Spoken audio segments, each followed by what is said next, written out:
Já Vai de começou, novo. Ricardo? Já começou, já começou. Beleza, perfeito. Beleza? Obrigado. Obrigada a você. Bem, então sejam todos bem-vindos aqui a mais um webinar da Estação Hack from Facebook by Digital House. Nós somos da Digital House Schools, uma empresa que trabalha com educação em tecnologias digitais, e nós temos uma parceria com o Facebook, com professores de escola pública, e nesse trabalho nós estamos então realizando, em função disso, uma série de webinários que são uma trilha de formação para professores, tanto de escola particular quanto de escola pública. O programa do Facebook com a Digital House se chama Estação Hack para Professores. E aí eu quero contar para vocês que as inscrições para as próximas turmas, que começam dia 25 de maio, já estão você tenta ligar abertas. seu alto-falante. Aqui você está ligando o seu vídeo. As inscrições já estão abertas para as turmas de maio.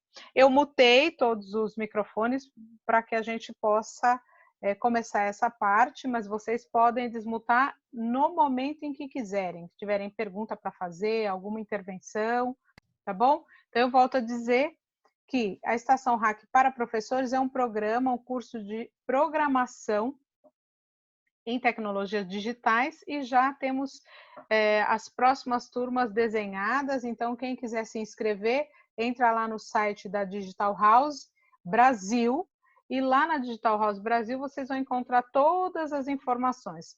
No entanto, se vocês quiserem alguma informação que vocês ainda não tenham, pode colocar aí no chat o seu e-mail, pode colocar sua pergunta que a gente responde sobre isso.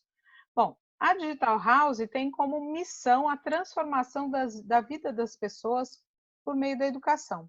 E o segmento Digital House Schools, que é o nosso, trabalha então com cursos de programação para professores de educação básica. Nós fizemos uma série de webinários, começando com o curso de programação, aulas à distância, métodos ágeis para professores e agilidade na prática, avaliação, como avaliar em aulas à distância, como lidar com as habilidades socioemocionais em tempo de isolamento social. Também trabalhamos com esse tema, um debate sobre a escola em tempos de Covid-19. A gente teve aqui 2 debatedores.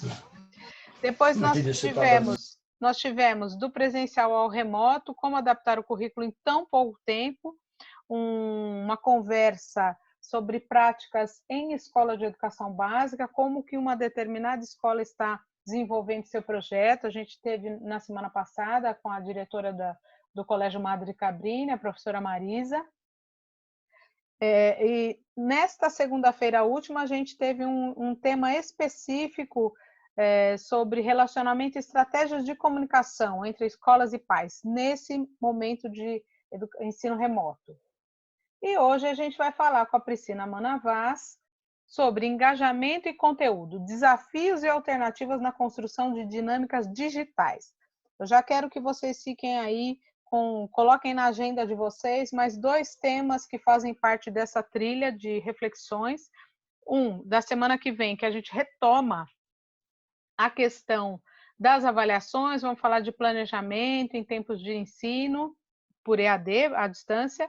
E depois nós vamos ter uma conversa com o André, que é diretor da Escola Municipal Anne Frank do Rio de Janeiro. Não sei se a Priscila conhece essa escola.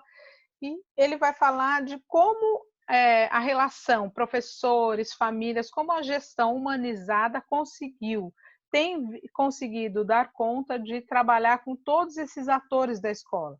Famílias, professores, alunos, todos que estão envolvidos no processo educativo.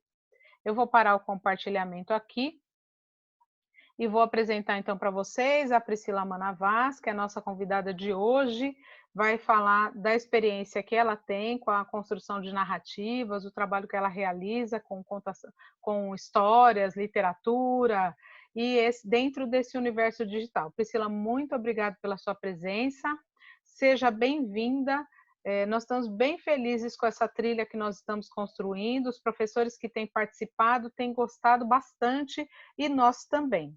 Então, muito obrigada pela sua presença novamente, e a gente costuma fazer assim.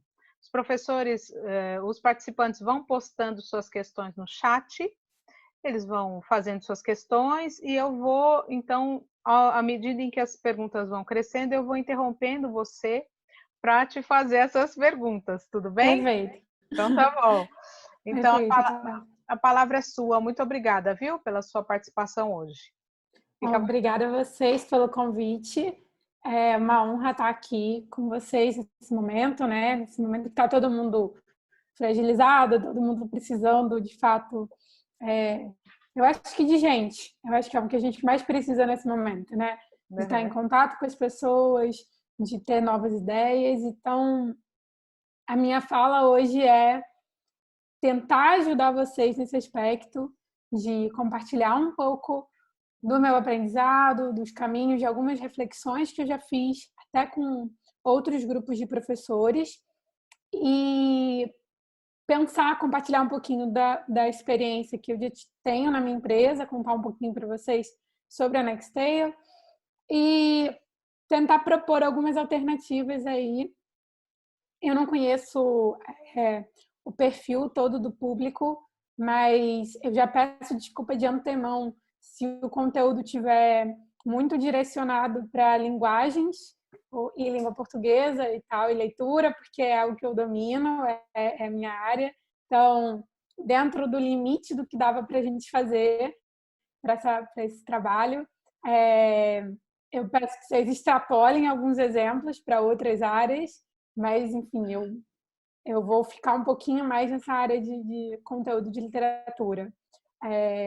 Eu posso começar a compartilhar minha tela aqui, Kátia, sem problemas? Pode, por favor. Peraí, deixa eu ver.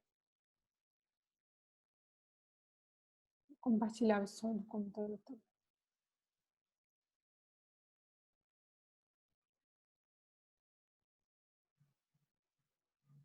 Só um momentinho.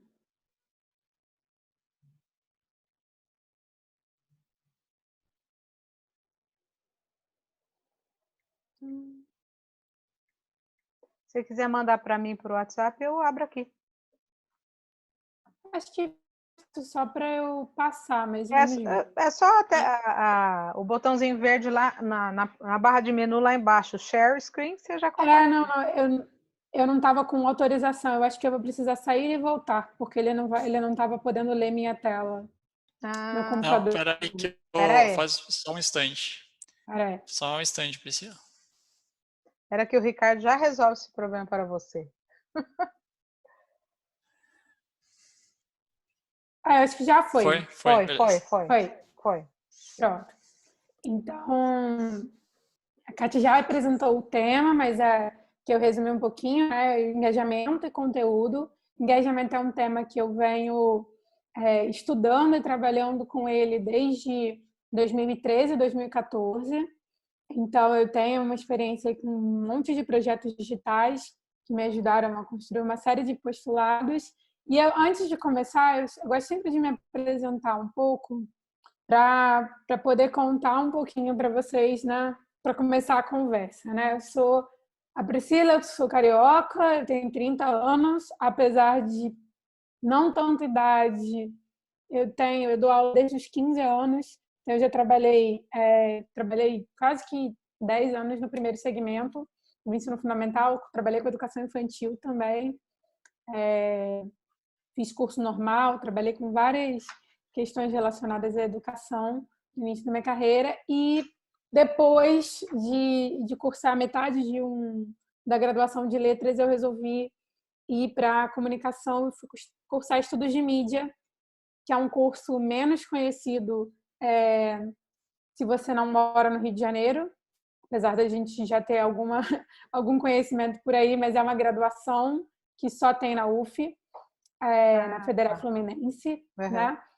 Que é uma nova maneira de olhar para a comunicação que não agregada a habilidades de profissões. Então, o curso de estudos de mídia não tem, apesar da gente brincar e se chamar de midiáticos, não tem uma profissão agregada, mas abriu para mim e abre para muitos alunos que fazem. Hoje em dia eu dou aulas no curso de estudos de mídia, trabalho com uma série de atividades nos alunos da graduação também. Mas ele abre o olhar do aluno para uma outra maneira de olhar para a comunicação e olhar para os objetos da mídia. Então, toda a minha fala ela é permeada e a minha formação é direcionada por esse curso, por essa ideia de entender a mídia como uma coisa viva, como uma coisa que depende necessariamente das pessoas, depende das interações. Então, isso já muda a maneira como as pessoas vêm lidando com a comunicação de um modo geral. Sou mestre em comunicação, também pela UF. Defendi uma dissertação sobre narrativas e publicidade e atualmente estou na metade do doutorado também em comunicação, pesquisando construção de narrativas transmediáticas e continuidades de universos narrativos. Então, eu tenho essa bagagem aí muito na literatura, como eu falei, muito na questão da contação de histórias. E muito dessa inquietação fez com que, em 2017, no finalzinho de 2017, no início de 2018, eu fundasse, junto com o meu sócio Rafael, a Nextale, que daqui a pouco eu vou contar um pouquinho mais para vocês o que é, mas é uma empresa digital. Bom, para a gente pensar um pouco, para recapitular o que a gente estava falando em termos de novas mídias e tal, eu trouxe um pouquinho do que era o nosso pensamento em 2019. Em 2019, a gente tinha um desafio, que é como integrar novas mídias. As novas mídias precisavam ser integradas com a escola, com o aprendizado e com a rotina das pessoas. Isso era um desafio. Durante o ano de 2019, eu conversei com muitos professores, a gente teve na Bet Educar, apresentou um material, imagino que vocês já devem ter ouvido falar na Bet Educar, um evento grande que acontece em São Paulo. Apresentamos parte desse material aqui e conversamos um pouco sobre essa integração, né? O que a gente ia fazer, como é que a escola ia se adequar e tudo mais. E aí a gente tinha um outro grande desafio, que era a nova tarefa da educação, né? Era a BNCC, eram as novas diretrizes. Então, a BNCC era, no ano passado, o que parecia ser a nossa maior preocupação para 2020, né? Como é que a gente ia trabalhar esses currículos, o que isso ia alterar nas escolas. Eu trabalhei ano passado com um grupo de professoras na formação de leitores e elas estavam muito apreensivas para o início desse ano. Muitas escolas ainda não tinham entendido isso com seus grupos de professores, não tinham chamado os pais para conversa. Então, isso era uma coisa que estava afligindo os professores com os quais eu tinha conversado no ano passado. E aí vou só recapitular um pouco do que dizem as novas diretrizes em relação a essa tarefa das novas mídias, que ela propõe coisas muito interessantes, umas competências muito legais assim, para a área de linguagem e tecnologias. E aí eu vou explicar por que eu estou propondo essa reflexão. Porque, como a gente sabe, né, todo mundo está sendo afetado aqui, isso parece que a BNCC ela deixou de ser o nosso maior problema. Nosso maior problema mudou, né? Nossos problemas todos foram realocados de órbita. Então, a gente tinha que pensar, a tarefa é pensar na ampliação da autonomia, no protagonismo do aluno, na identificação de diferentes usos de linguagem, propunha também a gente pensar em apreciação e participação em diversas manifestações artísticas e pensar no uso criativo de diversas mídias. Esse é um ponto que eu gosto muito, porque eu acho que esse é o maior desafio para a educação, o uso criativo de diversas mídias. Por quê? Por uma geração que cresceu já permeada pela tecnologia, permeada por essas novas mídias, esse uso ele pode parecer muito óbvio. Eu posso contar meu exemplo, eu não sou já tão nova assim, mas eu já sou da geração computador desde pequena, então eu não sei usar um sistema, alguma coisa nova, eu paro 2, 3 minutos, 10 minutos, depois eu já sei, eu já entendo a lógica, eu já entendo o que é intuitivo, o que a tecnologia chama de intuitivo, que é um lugar muito preconceituoso, porque intuitivo diz respeito à sua experiência. Então, se eu não tenho aquela experiência, você não pode dizer como é que eu vou intuir sobre aquilo. Então, as novas tecnologias, elas nem sempre são tão acessíveis. Então, como é que a gente dá um uso criativo para essas novas tecnologias? Se elas não são intuitivas para a gente, nossa, parecia realmente um monstro a ser enfrentado. E a BNCC ainda dizia que a gente precisa se apropriar das linguagens da cultura digital. Sim. E explorar e produzir novos conteúdos. Olha só que tarefa, né? Que desafio, assim. Sim. E pedia pra gente, né? Gigantesco, assim, nossa senhora. E pedia pra gente potencializar os estudantes o acesso aos saberes do mundo digital e despertar o interesse e a identificação deles com essas novas tecnologias. Então, assim, era uma tarefa surreal que se propunha, que se colocava. Só que 2020 chegou. 2020 chegou, nós fomos surpreendidos por essa pandemia. Sim. E eu coloquei que o desafio agora é outro, porque eles são vários. Os desafios parece que 2020 foi aberta uma caixa de Pandora, de onde saiu uma pandemia e tantas outras questões que a gente tinha que enfrentar juntos. E eu acho que juntos é a primeira palavra que eu queria destacar. Não tem como enfrentar isso sozinho. Juntos é a palavra. Então, a primeira coisa para a gente ainda voltar na BNCC, a BNCC dizia assim, não se trata de uma substituição, trata-se em levar em conta a coexistência e a convergência de mídias e transformar as próprias mídias. Isso é uma premissa que é parte do trabalho que eu faço, é parte do trabalho que todos nós fazemos, mesmo sem perceber. A gente está o tempo todo transformando o uso que a gente dá para o celular, para o livro, para o jornal. Se a gente pensar num sentido mais simples assim, o jornal que a gente lê hoje em papel, no dia seguinte ele fica no chão para poder apoiar alguma coisa, ele embrulha uma fruta. A gente está o tempo todo transformando as coisas. Sim. E é claro que transformar a mídia aqui não significa virar papel de cachorro, significa a gente dar novos usos para essas novas tecnologias. Só que agora a gente tem que fazer algumas substituições. Não tem jeito. As substituições, elas vieram por quê? Não porque a gente quisesse, não porque fosse uma indicação da BNCC, mas porque a gente não tem outra opção nesse momento de distanciamento social. Então, a grande pergunta que a gente tem é: o que fazer?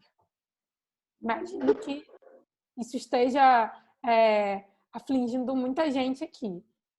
E aí eu posso fazer uma pausa dramática para saber se alguém quer falar alguma coisa nesse momento, quer compartilhar alguma ideia, algum pensamento do que fazer, se a gente segue. Olha, pode ter certeza que tem muitas dores aí, guardadas no coração das pessoas, né? Com essa questão do que fazer.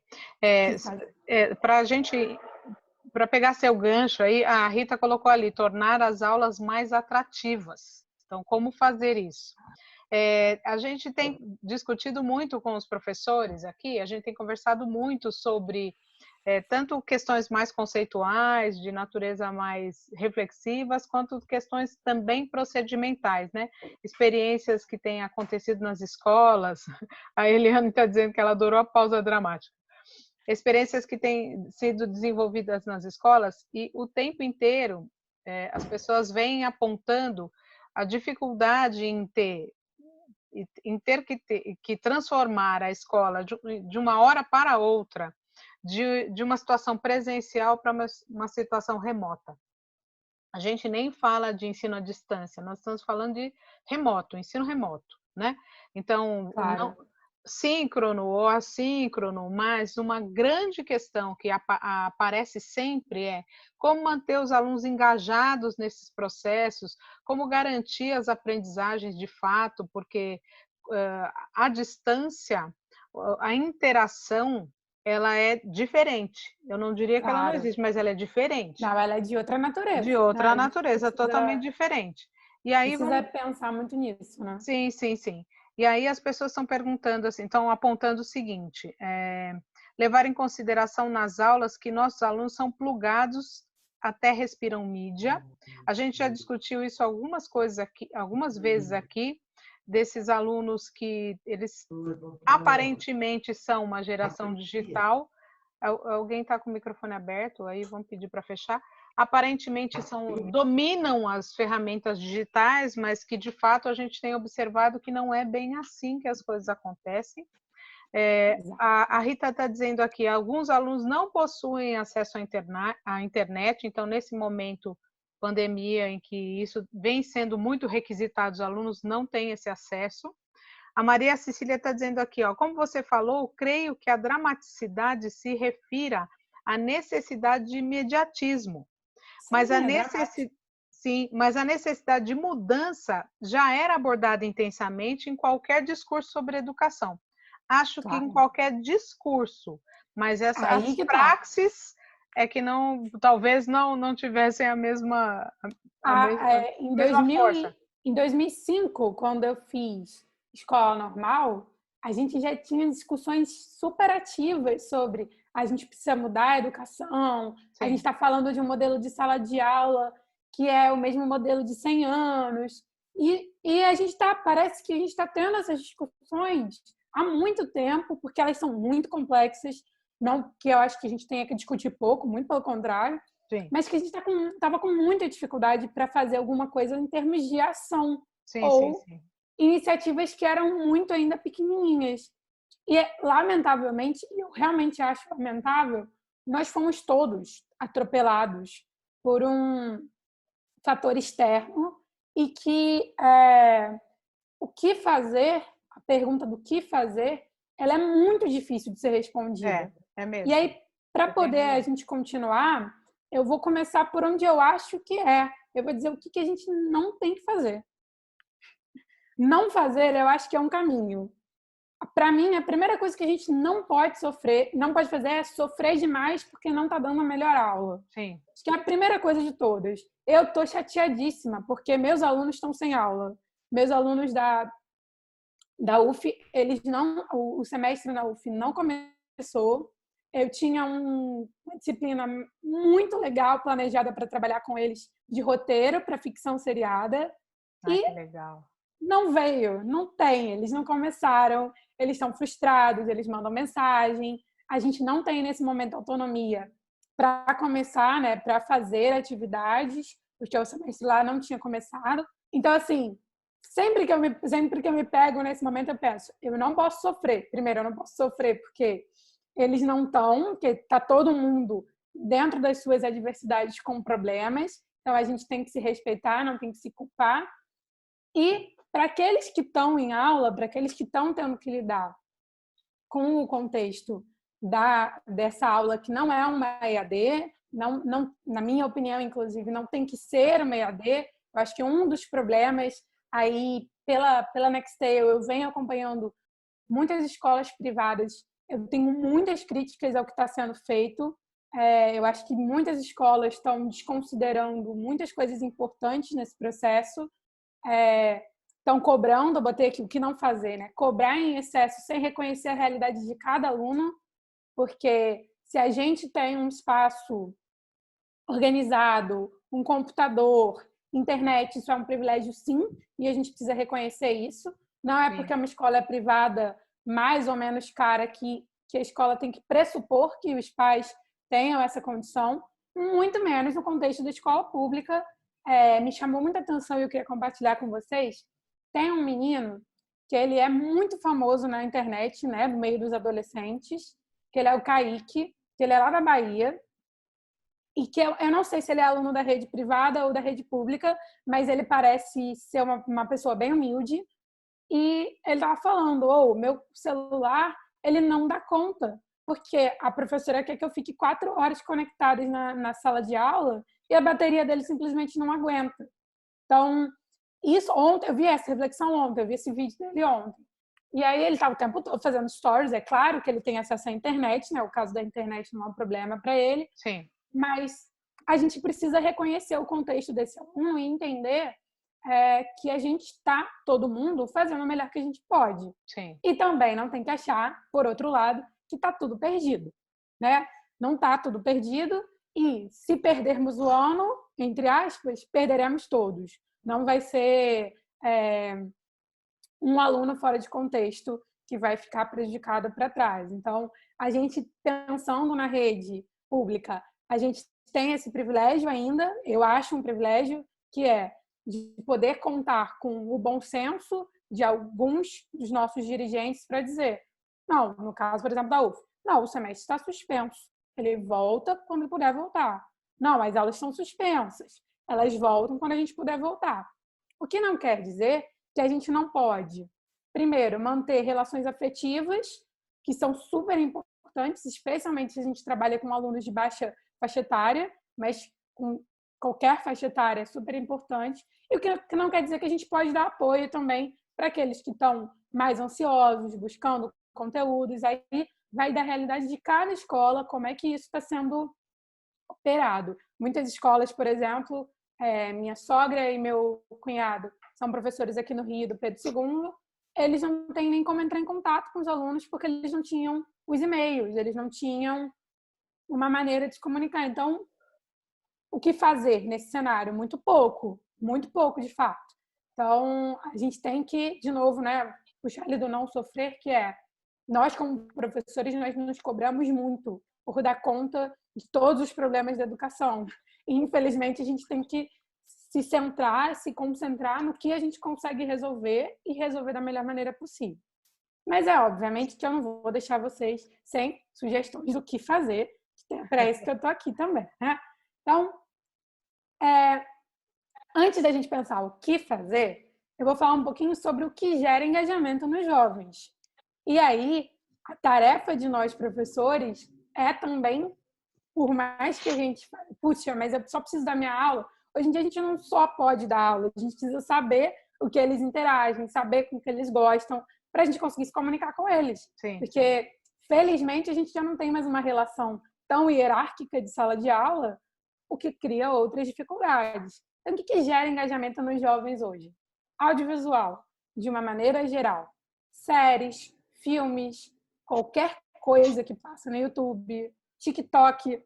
Quis trazer o TikTok aqui porque eu posso apostar que vários de vocês talvez não saibam nem o que é o TikTok, porque nos meus grupos de amigos de 30 anos tem um monte de gente que não sabe o que é TikTok, mas se você conversar com uma pessoinha de 11 anos, ela sabe o que é TikTok, sim, gosta de TikTok, fica gravando vídeo para a câmera. Então, a gente precisa entender um pouco desses contextos. Outras coisas que motivam e engajam muito esses jovens. Bobeiras, que eu estou chamando de bobeiras, mas brincadeiras e curiosidades. E aí, essas brincadeiras e curiosidades, elas sempre podem ser utilizadas para o bem e utilizadas para o mal. Cabe a gente conseguir utilizá-las para o bem e ajudar eles a entenderem quando elas não estão sendo bem utilizadas. Eles amam personalidades e famosos, né? Nunca tantos jovens tiveram tanto engajamento com personalidades de redes sociais, com famosos de alguma maneira, mas sempre mediado pela rede social, e a gente tem como usar isso a nosso favor. É só um pouco mais difícil, porque no geral isso está muito relacionado a nichos, né? a grupos. Então, você tem sempre aqueles alunos que gostam de leitura, vão gostar de uma personalidade. Aqueles alunos que gostam de música vão gostar de outro grupo de personalidades. Sim. Isso é um desafio, porque vai aumentando tudo que a gente precisa saber para poder se comunicar com eles. E, por fim, jogos e desafios, porque a geração noventista para frente já foi muito permeada por jogos de tabuleiros, por RPGs, depois por jogos de computadores, e isso só veio se acelerando e ganhando mais intensificação. Então, absolutamente toda criança hoje, ela nem que seja para um joguinho o mais bobo possível, na telinha do celular, ela já tem contato com regras, com desafios, desde muito pequenininha. Então, isso são algumas das coisas que geram engajamento nos jovens. Mas isso não é sala de aula, mas isso não é educação. Mas isso pode ser educação de alguma maneira. Isso pode entrar na sala de aula de alguma maneira. E aí, o que eu estou trazendo para vocês agora é alguns exemplos na prática. Nesse momento, eu vou vender o meu pirão aqui, o meu peixinho, para contar para vocês o que a gente faz, o que a Nextail faz, o que a gente criou. Tem aqui uma foto de um menino com um celular e um fone de ouvido. Por acaso ele parece comigo porque ele é o meu irmão mais novo. Nosso garoto propaganda. Mas o Cadu está aqui para mostrar para vocês a felicidade dele de estar com o celular na mão, um fone de ouvido e lendo um Nextbook. E aí vocês vão me perguntar, Priscila, o que é um Nextbook? Nextbook foi o formato de livro digital que a minha empresa, a Nextail, criou para chamar a atenção desses adolescentes maravilhosos que não querem ler porque não se mexe, porque não tem som, porque mil motivos. Então, a gente desenvolveu um formato onde a gente prioriza a leitura e essa leitura ela é permeada por elementos visuais e sonoros que fazem com que a leitura seja mais imersiva e, por consequência, que eles se concentrem com mais facilidade. Eu vou mostrar para vocês um vídeo exemplo. Vocês vão entender do que eu estou falando. Não sei se eu clicar aqui se já vai automaticamente. Me diz se foi. Deveria. Apareceu minha tela do YouTube? Não, porque você está Tá carregando. Tá carregando. Ele tá carregando. Ah, tá. Então foi. Pera. Foi. Espera aí. Eu repito aqui. Vamos lá. Do início. Esse vídeo ele simula uma pessoa lendo num ritmo mais acelerado, mas tudo o que acontece na leitura depende do ritmo do próprio leitor. Estão ouvindo o áudio? Não. Você tem que, para você compartilhar o áudio, lá no seu share, né, vai ter uma opção, uma setinha para cima, ele vai ter uma opção ali para você compartilhar o mesmo som do seu computador, né, semi-assistem, aí ele consegue compartilhar o som. Não, peraí, não foi isso que eu fiz. Interromper o compartilhamento. Aonde, desculpa, você repete para mim? Normalmente, é que eu tô com a minha tela diferente aqui, mas você vai ter um menu na parte de quando você compartilha, no menu vai ter uma opção, quando você desce o menu inteiro, tem uma opção que é compartilhar o som do computador. Isso, exatamente. Vamos tentar de novo.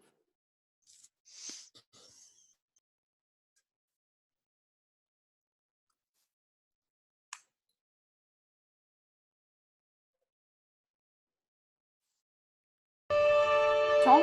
Foi.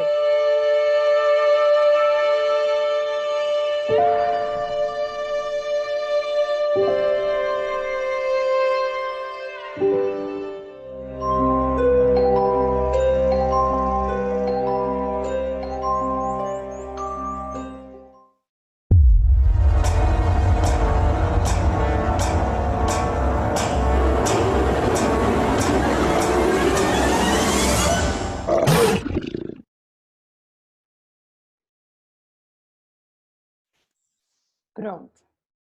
Esse era o exemplo. Agora vocês estão vendo de novo a minha apresentação. Não, agora a gente ainda está vendo o... Tá certo. Eu tenho que... E para mudar é o... Peraí. Paulo, eu acho que não, mas eu gostaria de ver o vídeo, né? Sobre o decano, o ministro Celso de Mello, ele é meio pavão e ele está no final, na reta final ali do seu trabalho. Né? Então, acho que ele está sendo seu YouTube de uma tá passando lá no fundo. Eu falo, Jesus, que áudio. Da onde que é isso? Ele entrou o autoplay dali, próxima coisa que apareceu na lista dele. Exato. Vocês estão vendo minha apresentação agora? Não. Sim. É a apresentação, sim. É aquela... É do... Isso. Pronto. Beleza. Então... foi engraçado esse vídeo aí que entrou. Quero ver o vídeo. Depois vamos olhar. Esse foi um exemplo, né, do que é o formato, que é isso, dinâmico, divertido e educativo, aumenta a concentração e mantém o interesse focado na leitura. Esse é um exemplo, né, a Nextail é um exemplo das coisas que a gente pode utilizar com nossos alunos. Tem várias escolas com a gente agora nesse momento de pandemia que estão deixando com que os alunos escolham o que eles querem ler dentro do aplicativo, justamente para engajar eles com uma atividade que não estava óbvia, que não estava prevista e tal. Mas só serve o Nextbook? Não. Claro que não. Serve muitas outras coisas. E aí eu separei alguns outros exemplos que são de algumas outras empresas, algumas coisas, né, na verdade. Algumas outras empresas que eu conheço, alguns que eu tenho parceria, outros que só admiro. Com os materiais legais, que eu separei esse checklist aqui da videoaula dos Jovens Gênios. O pessoal da Jovens Gênios é um aplicativo que trabalha com avaliação de matemática. Então, eles propõem atividades de matemática no celular, todo gamificado, super legal. E eles propuseram esse conteúdo que eles estão tentando ajudar a gente um pouco nessa tarefa de pensar a videoaula. E eu gostei porque eles falaram assim, primeira coisa, façam um roteiro. A gente, quanto mais tempo a gente passa em sala de aula, menos a gente planeja a aula que a gente vai dar. Não me deixem mentir sozinho. Todo mundo que é professora aqui sabe que é verdade, que a gente já deu aquela aula 1000 vezes, a gente não precisa planejar ela tantas vezes assim. Só que para fazer um vídeo, para fazer uma videoaula, isso é muito diferente. Para fazer essa apresentação, se eu fosse fazer ela pessoalmente para vocês, eu jamais teria ensaiado, jamais teria feito um roteiro. Sim. Mas para poder fazer ela aqui hoje, eu fiz um roteiro. Por quê? Porque eu estava super insegura. Primeiro porque eu ainda estou vendo a Kátia hoje, mas eu achei que eu não ia ver nem ninguém. Então, falar para um além é horrível. É horrível. Você precisa fazer um roteiro. Não, a gente pede, pelo amor de Deus, gente, abre a câmera aí para a gente se ver. Porque senão é horrível, você não consegue se concentrar. Então, o roteiro é super importante. Mesmo que você não vá fazer uma videoaula, mas que você não vai fazer uma aula ao vivo. Mas se você vai fazer uma videoaula, você precisa de roteiro. Nenhum youtuber, nenhum ator da Globo, ninguém grava sem roteiro. Então, isso é muito importante. Mas você fala assim, Priscila, eu não sei fazer um roteiro. Escreve um passo a passo. Já é um roteiro. Agora, primeiro eu vou falar esse tópico, depois eu vou falar aquele tópico, depois eu vou falar aquele tópico, e você já se ajuda. Aí ele também dá outros exemplos, né? Use ambientes virtuais, lance desafios, e aí é um pouco daquilo que eu falei, né? Usar um pouco dos que os alunos já gostam. Use materiais complementares, como vídeos, séries, textos. Use algumas plataformas, e aí muitos professores estão preocupados com essa questão da avaliação. A gente pode utilizar o Google Forms como uma maneira de avaliar os alunos, que é bastante simplificado de usar, e para aqueles que não conseguem usar ainda, tem tutoriais do Google de como criar esses questionários. Então, é um jeito de você mandar uma avaliação para os alunos e eles responderem. É claro, gente, que eu estou falando de um contexto de alunos que estão com a internet. Alunos sem internet, sinceramente, eu não sei como ajudar vocês, porque se a gente não tem nem como se comunicar com eles, fica muito difícil pensar. Se a gente tem minimamente como se comunicar por eles por WhatsApp, no finalzinho da apresentação eu tenho umas dicas. Outra coisa que eu queria sugerir para vocês é a Escola Digital, que é um portal que tem muitos materiais muito legais para professores. Eles têm planos de aulas, têm dicas, têm atividades, têm fóruns, muitas coisas que vocês podem acessar para poder tirar dúvidas, para poder ter ideias. A galera da Árvore de Livros, que trabalha com livros digitais, uma biblioteca de livros digitais para as escolas, eles deram umas dicas que eu também achei muito interessante para trazer para vocês. Que é um pouco de mais do mesmo, mas é só para reforçar o quanto é importante a gente incluir novas tecnologias e outras maneiras de falar com os alunos nesse momento. Então, eles falam, defina a proposta do documento quando você for mandar um documento para o aluno, né? Quando for um material de aula e tal. Defina o objetivo. A gente faz isso para a gente quando a gente planeja a aula, mas a gente geralmente não compartilha com os alunos qual é o objetivo daquela aula. Eu tinha por hábito compartilhar isso com os meus alunos quando eu dava aula para a educação infantil e para o primeiro e segundo ano do Fundamental 1, porque eles eram muito, na média, eles eram muito ansiosos. Então, eles falavam, tia, o que a gente vai fazer hoje? O que a gente vai fazer hoje? O que a gente vai fazer hoje? Então, eu já começava a aula assim, olha, nosso objetivo hoje é trabalhar, por exemplo, com a letrinha A e uma história. Então, a gente vai fazer essas e essas atividades. Então, eu dava os spoilers da aula para eles e eles ficavam mais animados. Eles falam, listem referências que podem ajudar os alunos. Os alunos estão com mais tempo livre. Muitos que fazem outras atividades, as atividades estão suspensas. Então, que tal indicar, junto com o livro que você mandou eles lerem, indica o filme também. Indica um jogo, procura um jogo da Anne Frank no YouTube, no Google. Vocês vão encontrar algumas referências. Tem jogo de tudo, gente. Real. Outra coisa que eles falam, né? Deixa claro os comandos da atividade. Eu acho que mais do que nunca, nesse momento, a gente precisa ser muito claro e muito simples, tanto com os alunos quanto com as famílias, porque está todo mundo sobrecarregado. Então, acompanhar a demanda dos alunos também está muito complicado. Então, quanto mais claro e direto a gente for, melhor, para que os retornos que eles deem para a gente sejam o que a gente precisa ver.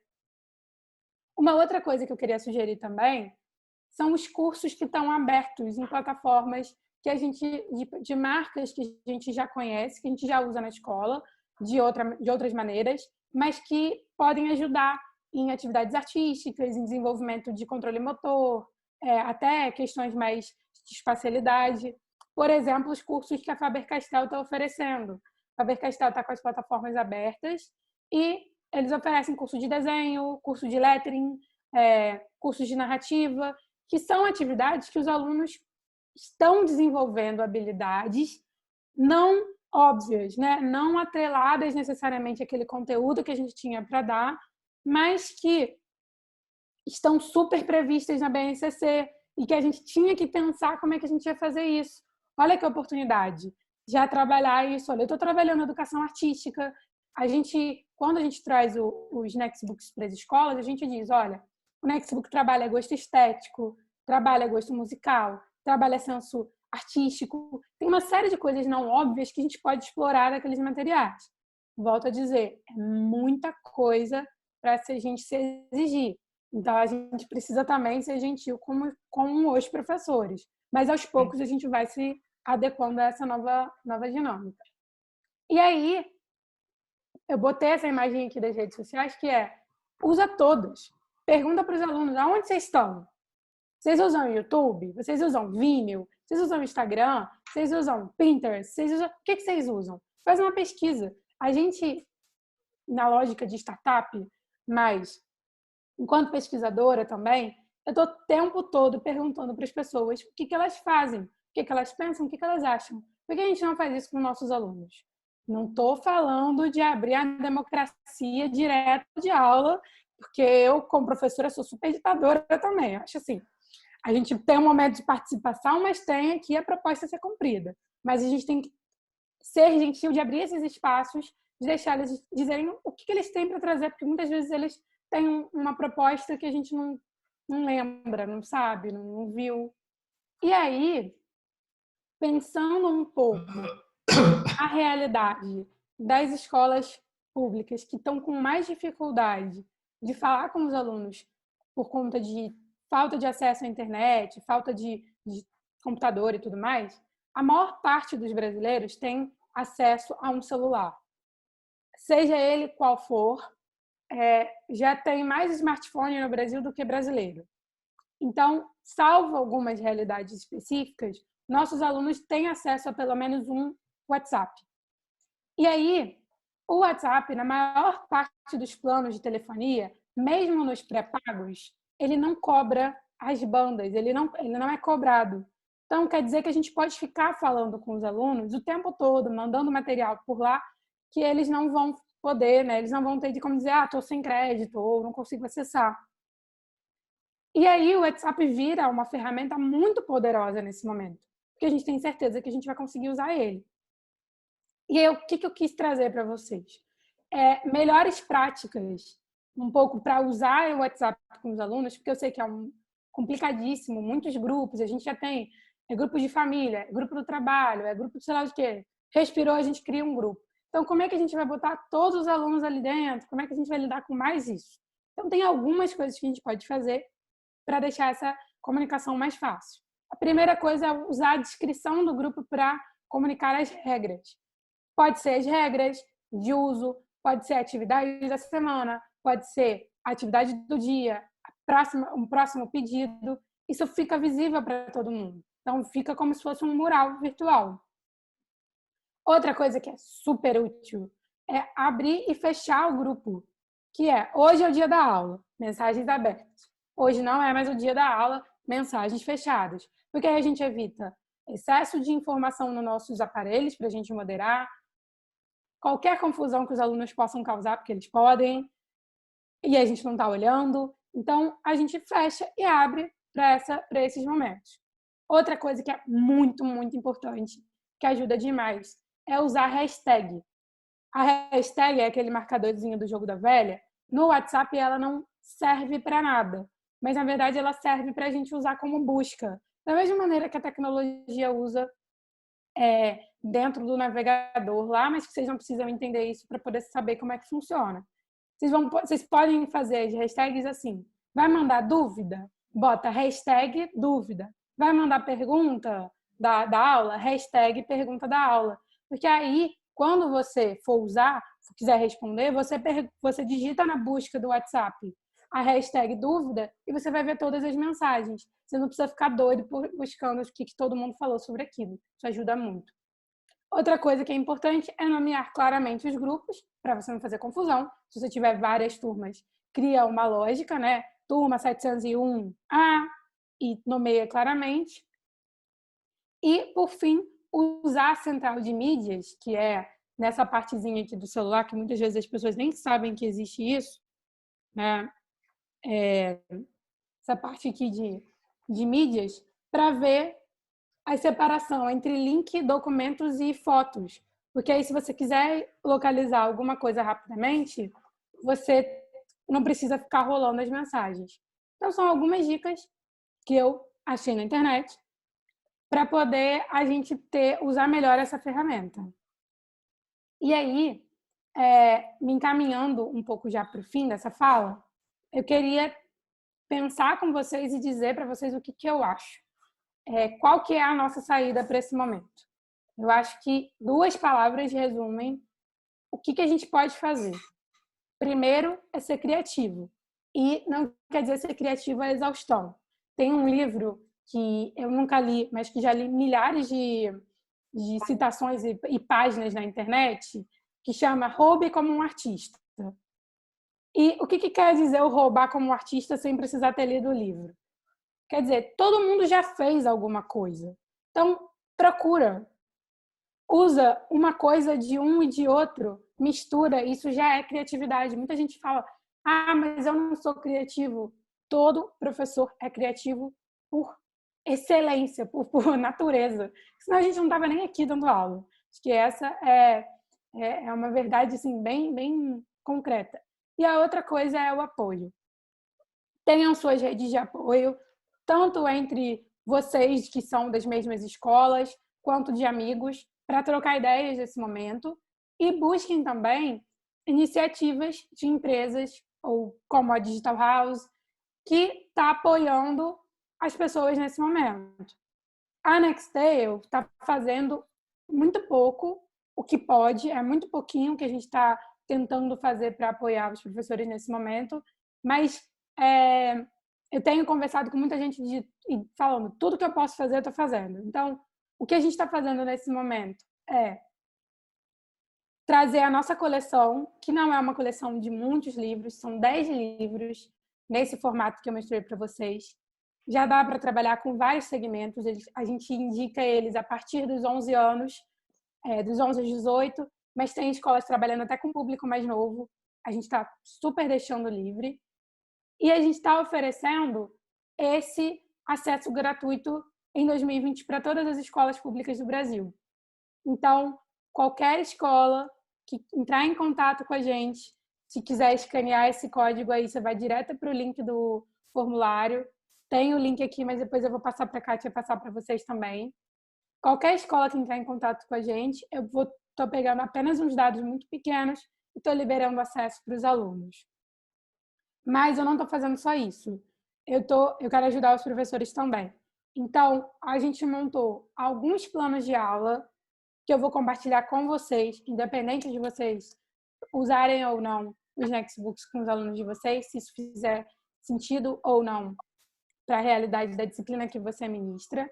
Alguns planos de aulas que propõem atividades em casa, que propõem maneiras de usar, de explorar alguns conteúdos, de usar mais focado na literatura, nesse caso, mas que podem ser, roubando como artista, adaptados para outras disciplinas. Então, é um pouco disso que eu queria dividir com vocês. Não tirei nem 1%, imagino, das dúvidas que vocês tinham, mas queria compartilhar. Calma. Calma, eu tô aqui. Calma. Meu filho amou os títulos do livro, Priscila. Ele amou, ele até quer dar um print na tela. Mas não deixa eu volto. Volta aí, Priscila. Volta. Obrigada, ele amou mesmo, viu? Volta aí. Fala para ele entrar agora, ou na Play Store ou na App Store, baixar o app que ele já pode ler. Olha que legal. Vai adorar. Está disponível para todo mundo. Ah, que legal. Então, eu tenho várias coisas aqui do chat, várias coisas que as pessoas estão dizendo. Vou voltar um pouquinho, então, para a gente... Antes da gente começar, eu vou deixar só o @, aqui da Nextale, que é o do Instagram. Tá, deixa aí. Porque todo mundo que quiser falar comigo, que precisar da gente, que quiser acesso, ou enfim, qualquer coisa, o jeito mais rápido de eu responder é pelo @NextaleBooks. Legal. Porque eu estou sem o nosso WhatsApp profissional ficou preso no escritório por conta da pandemia. Tá. Então, eu estou respondendo pelo Instagram. Então, @NextaleBooks, segue lá, gente. Tudo que vocês quiser falar comigo, eu estou respondendo por lá. Ah, vai ter uma galera, tenho certeza. Por favor. É só @Nextale. NextaleBooks. Tá na tela. Tá ali embaixo, agora que eu vi. Eu estava olhando o seu e-mail. Priscila, ó, então eu vou ler algumas coisas do chat aqui muito legais que já ficaram lá para trás, mas que eu acho importante a gente resgatar. A Maria Cecília diz assim, ó, precisa ser resgatado o princípio de que tudo está em transformação constante e que mesmo a situação atual será substituída por outras formas de trabalho em um intervalo de tempo menor.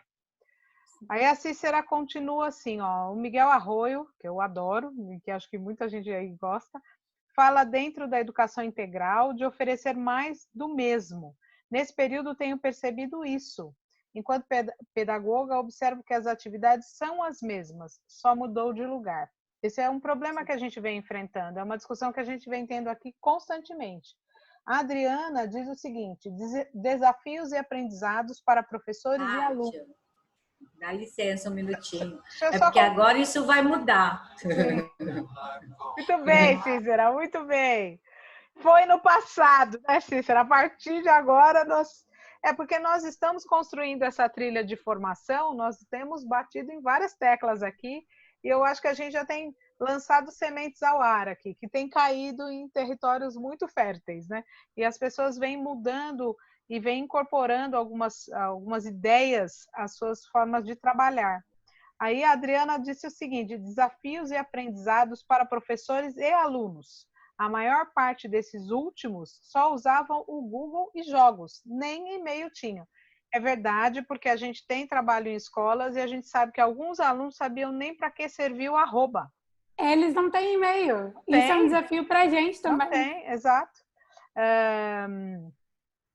A Thelma diz, até eu estava brincando aqui com a Priscila, a Jaqueline, levar em consideração nas aulas que nossos alunos são plugados até respiram mídias.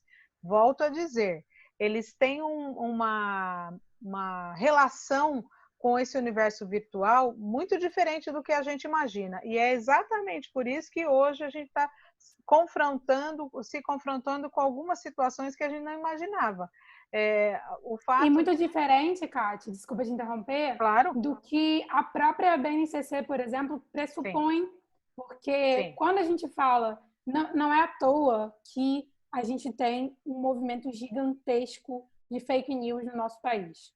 Não é à toa. Por quê? Perfeito. Um dos meus temas de pesquisa na dissertação foi justamente o letramento midiático. Eu tirei isso que eu achei que ia ficar muito conteúdo para cá, mas o letramento midiático é algo que, começou a ser falado e não foi trabalhado ainda de uma maneira consistente com ninguém da população. Sim, não é só o que porque eu uso o celular, eu sei o que é letramento midiático, eu sei o que é verdade e o que é mentira, eu sei o que é... Não sabe.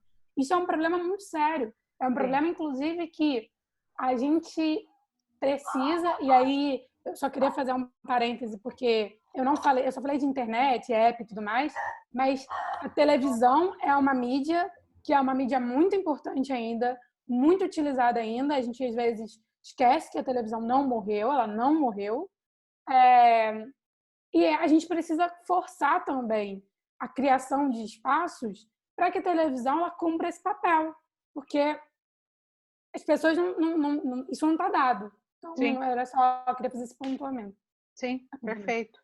Acho que você levantou questões aí muito relevantes. A gente tem aqui, então, a Thelma falando da questão da motivação, né? Que a motivação... Alguém falou de letramento digital, né? Vamos voltar para a questão da base. A base fala de criação. Ela fala de criação, de criatividade. Então, quando ela fala das habilidades digitais, da cultura digital, ela coloca como um elemento diferenciado para o currículo a criação. Então, não basta o sujeito ser um consumidor dessas relações midiáticas, mas ele precisa ser autor. Ele muda de lugar. A Livingstone vai dizer que o letramento ele só acontece quando você consome, produz e critica. Sem dúvida. Se você não ocupa esses 3 espaços, você não está letrado. Sim. Então, Perfeito. É um pouco desse conceito de que as pessoas não conseguem diferenciar o que é opinião do que é fato e acabam confundindo tudo no mesmo balaio, e aí elas acabam sendo vítimas exatamente de golpes e fake news e esse tipo de coisa. Sim.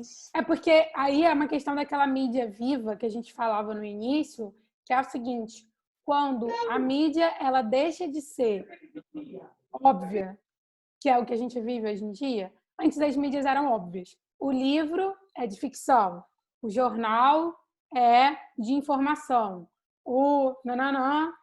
Agora, como tudo é de tudo, as mídias elas estão, né, fazendo esse processo transmediático, tá tudo em tudo. Se você vê, antigamente, se você via uma pessoa falando para a câmera com o microfone, William Bonner é verdade. Daí o que a gente faz? A gente simula na internet esses espaços, simula todos os códigos, isso bem semiótico mesmo, né? E parece verdade. E as pessoas acreditam, porque elas não têm ferramentas para desacreditar naquilo ali. Isso é muito complicado. Sim, sem dúvida.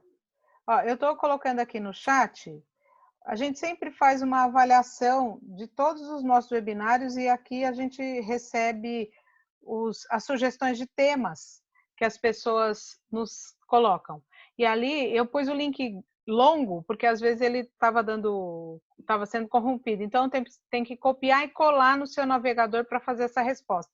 É bem importante, viu, gente? A gente de fato considera tudo que vocês sugerem como para construir essa trilha.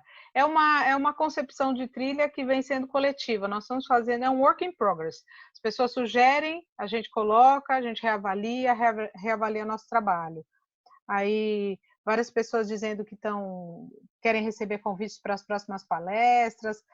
Quando vocês se inscreveram para esse webinário, você já colocou seu e-mail, cada pessoa já salvou seu e-mail lá. A gente tem essa lista e a gente manda para todo mundo. Coloquem a tela onde aparece o endereço para liberar o acesso exclusivo para as escolas. Priscila já colocou, já viu, menina rápida. Estou tentando ler aqui. A Lisandra pediu isso, você já colocou. A Juliana diz: a cultura digital deve ultrapassar a lógica de usuário, sem dúvida. Não se constrói cultura a partir do consumo, não é consumo de instrumentos e de ferramentas, mas é refletir e produzir ferramentas. Haverá emissão de certificado? Não, as palestras não têm emissão de certificado. A gente tem desenhado essa trilha e talvez ela se transforme num curso. Então, fiquem atentos, a gente tem os contatos de vocês, talvez ela se transforme, nós estamos trabalhando para isso. A Fabiana Pedrosa está dizendo que ela trabalha com modalidade de educação infantil, o que torna o EAD mais complexo, pelas necessidades que fundamentam esse segmento, brincadeiras e interações. No entanto, o recurso do WhatsApp tem sido uma ferramenta bastante efetiva na aproximação e comunicação com as crianças e famílias. Olha que legal.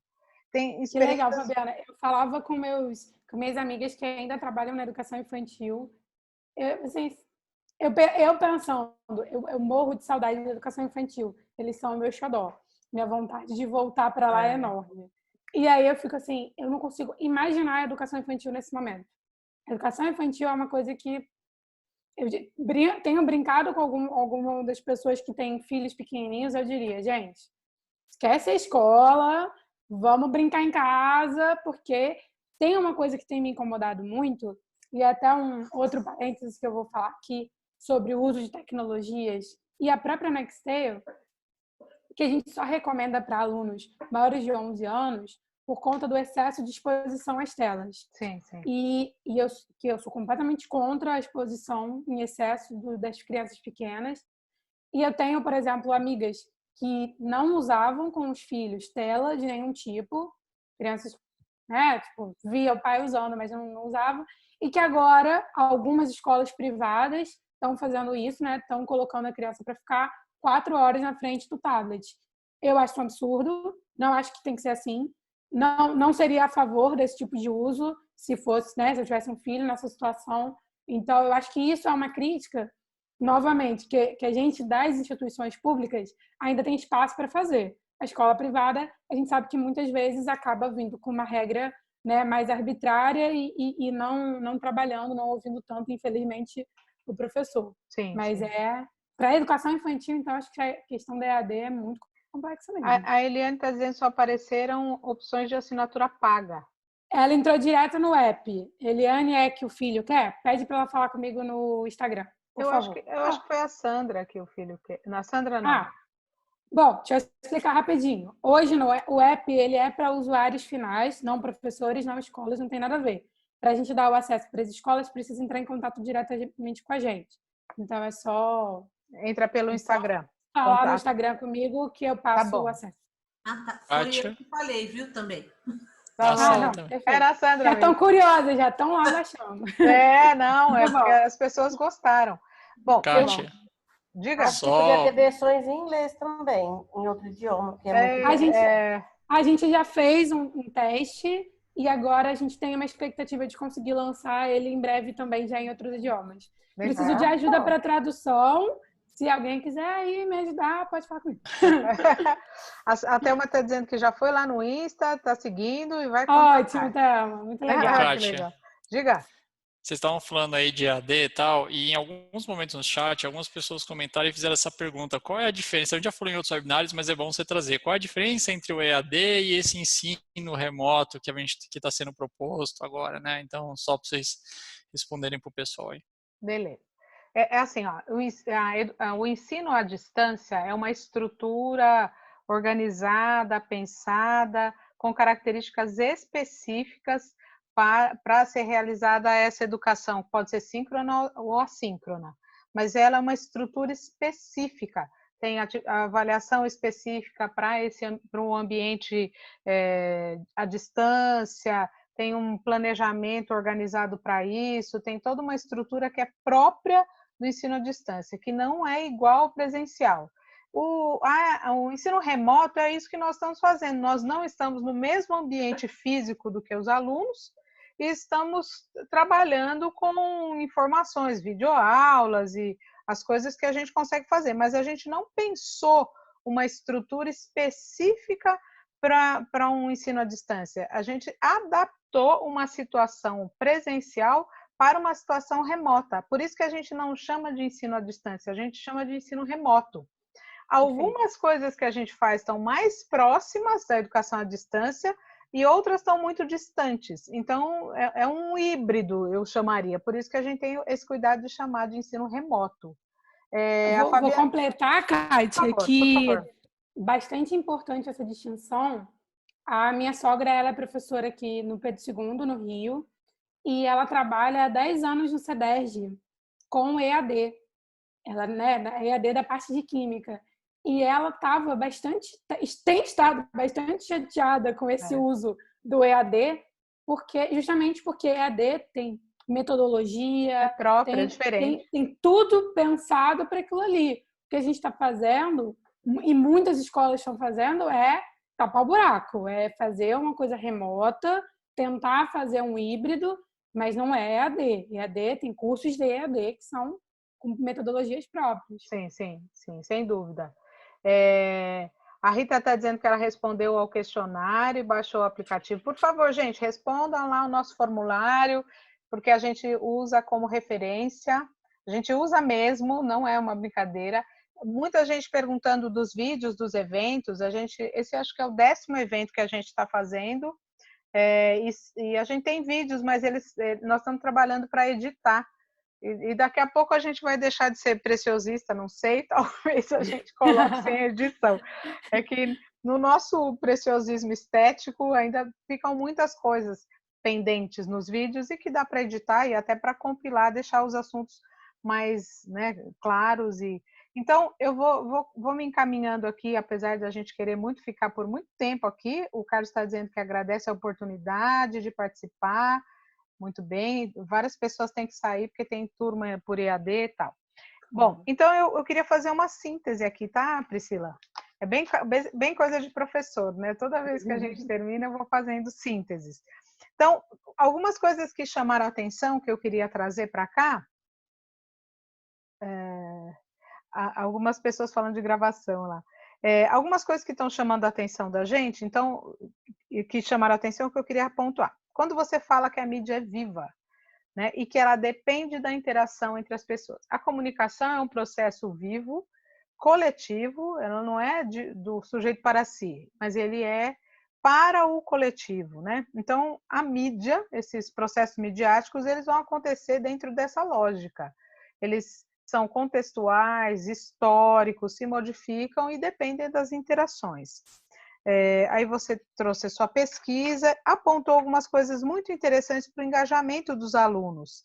E aí você destacou uma questão, tem uma diminuição da hierarquia nesse momento remoto, porque o professor não está presencialmente, né, com o aluno. Então, essa estrutura um pouco mais hierárquica, ela se reduz, sem dúvida.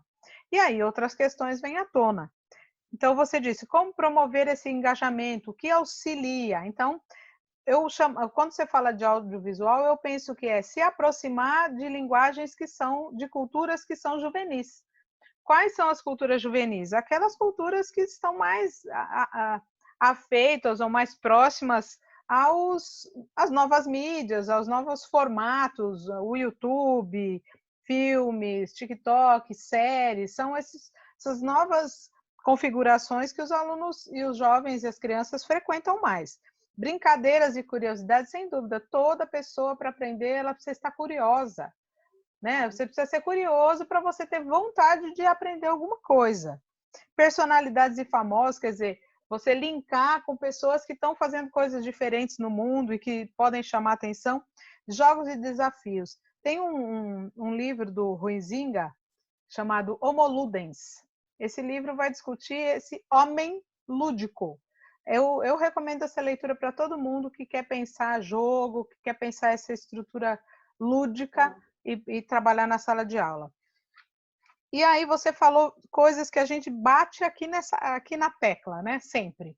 Então, primeira coisa para realizar qualquer tipo de atividade educativa, ou nós estamos falando aqui de educação, então eu vou fazer esse recorte, é planejamento. Desde o segundo webinário a gente falou de planejamento. Planejar, roteirizar as aulas remotas, roteirizar as suas videoaulas, roteirizar aquilo que vai ser feito. Isso nada mais é do que aquilo que a gente sempre faz em educação, planejamento. Definir objetivos e compartilhar com os alunos, né? Eles terem clareza daquilo que vai acontecer, daquilo que eles serão cobrados, daquilo que a partir do que serão analisados, isso é muito importante. Listar e sugerir referências, né? coisas outras que os alunos podem buscar e pode ampliar o repertório cultural deles, deixar claros os comandos das atividades. Bom, o que precisa ser feito naquilo? Precisa ser claro. Muito mais quando a gente está trabalhando remotamente, porque ele não está conosco ali para nos perguntar quando surgir dúvida. E tratar estratégias claras de avaliação, né? De feedback. Então, quando que eu tenho que entregar aquela atividade, como ela será, o que será avaliado naquilo e, de fato, o que eu aprendo com aquele determinado tipo de exercício, atividade ou elemento que eu estou utilizando na minha construção. Bom, aí, nesse momento, então, eu peço, Priscila, para que você faça o seu fechamento, se você quiser, eu agradeceria, para a gente já se encaminhando para o nosso final aqui. Perfeito. Eu acho que você fez excelentes apontamentos, é isso mesmo, resumiu muito bem. Agradecida. Como uma última fala, assim, uma última dica, eu diria que para tentar se aproximar, uma estratégia muito boa para tentar se aproximar dos alunos também, tentar se aproximar do que eles estão vendo, então, principalmente com o YouTube, mas a gente pode usar essa lógica para as séries também. Tem muita série boa, por exemplo, no Netflix, que eles estão assistindo e dá para trabalhar com exemplos, dá para trabalhar conteúdos. Mas acho que no caso do YouTube, dá uma olhada e entender, não ter uma postura muito crítica de saída, tem que ter uma postura muito crítica sempre, mas não de saída, de preconceituosa com o que eles estão vendo, porque se eles estão vendo algum sentido ali, a gente pode ressignificar aquilo para eles e trabalhar algum material. Sem dúvida. Acho que é isso. Gostei muito da oportunidade de conversar com vocês, espero realmente que eu tenha ajudado. Agradeço muito a Digital House e a Kátia pelo convite. Eu acho que é assim que a gente vai conseguir mesmo, não acho que tem outro jeito. Apoio e criatividade, eu acho que é isso aí. Essas duas palavras que você usa para finalizar, né, que você fechou a sua apresentação, criatividade e apoio, eu acho que talvez essas palavras sintetizem o processo educativo, né? Criatividade e apoio. Priscila, agradeço muito, muito mesmo a sua participação hoje com a gente, foi muito legal, a cada dia a gente aprende mais, eu, Ricardo, Andréia, né, que somos da equipe do DH Schools, e a Letícia que nos apoia também, ela não está aqui agora, por isso que eu não citei. A gente vai ficar mais inteligente, viu, Ricardo? Porque nós estamos aprendendo pra caramba. O professor está sempre feliz daquele que aprende, né? Sim, ensino que aprende, decora por ali. Sem dúvida. Então, olha, muito obrigada a sua presença, a Priscila, foi muito legal. E certamente a gente encaminha essa apresentação para vocês que acompanharam, porque aí tem várias referências, tá? Então, obrigada a todos, uma boa noite, fiquem bem, como o Ricardo gosta de dizer. Obrigada, Eliane está falando parabéns pelo evento, obrigada pela oportunidade, eu é que agradeço. Boa noite a todos, viu? Fiquem bem, tenham uma ótima semana aí pela frente e que deem boas aulas. Semana que vem tem mais, semana que vem a gente vai falar de novo de avaliação no ensino remoto, tá bom? Obrigada, boa noite, viu? Haja desafio esse também, né? Avaliação. Avaliação é um tema dificílimo. Vocês falaram de brincadeira e tudo mais, que a Priscila estava comentando, e tem um professor canadense que eu acompanho, né, o trabalho dele, e ele estava falando que em algum momento na história a gente perdeu a ideia de que brincadeira é uma coisa séria. Sim. De que brincadeira é exatamente essa exploração que a gente faz para a gente entender o que é que está acontecendo ao nosso redor, para a gente experimentar. Então ele falou assim, a gente tem que lembrar que brincadeira também é coisa séria. Brincadeira não é só diversão, brincadeira é todo o processo de experimento que a gente faz. Estava pensando nisso aqui agora. Como você falou. É uma excelente lembrança. Tem um autor que eu trabalho ele muito, vou com certeza usar na tese, que é o Gombrich, que ele fala muito... eu amo o Gombrich. Ele fala muito sobre né, eu trabalho com a questão dos próprios, dos elementos que a gente usa para imaginar. Ele tem um texto famoso, que é o do Cavalinho de Pau, que ele vai trazer isso, né? Como é que esses jogos de simulação, com a simulação, ela faz com que a gente desenvolva o pensamento. E é isso, acho que o Ricardo falou super bem. Sim. O jogo é sério e ajuda muito. O jogo é sério. Gente, vou lá. Beijão, obrigada. Beijo, Priscila. Obrigada, viu? Prazerzão. Prazer foi nosso. Tchau. Tchau, Silene.